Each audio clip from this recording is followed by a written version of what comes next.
Bonjour, bienvenue dans cette nouvelle capsule vidéo dans laquelle nous allons aborder la notion de vitesse. La vitesse moyenne d'un objet est la distance de cet objet parcourue pendant une durée t. V égale d sur t, avec la vitesse v en mètres par seconde notée m sur s, la distance d en mètres notée petit m et la durée t en secondes notée petit s. Étudions maintenant le cas d'un objet en mouvement uniforme. La vitesse v est constante au cours du temps.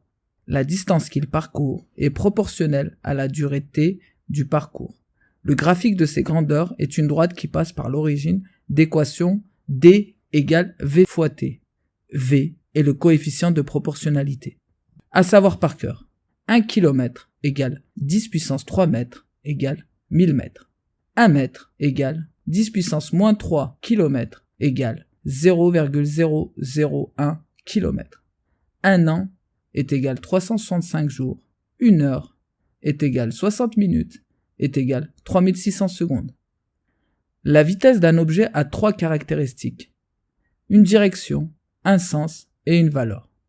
Pour représenter une vitesse à un instant t, on trace une flèche qui part de l'objet de même direction et sens que le mouvement et de longueur proportionnelle à la valeur de la vitesse. Étudions ici deux exemples. Le mouvement rectiligne accéléré d'un skieur.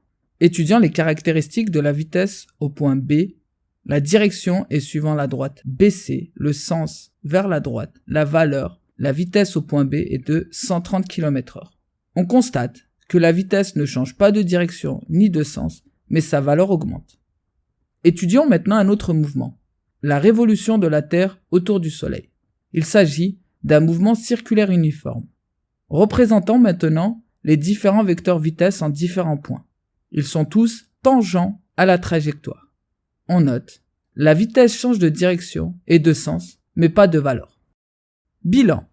Tu dois savoir qu'une vitesse est caractérisée par une direction, un sens et une valeur. Tu dois savoir qu'on représente une vitesse par une flèche qui indique la direction et le sens du mouvement et de longueur proportionnelle à la valeur de la vitesse.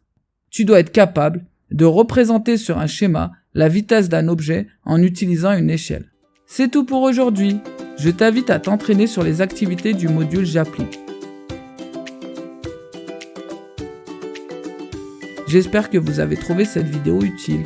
À la prochaine!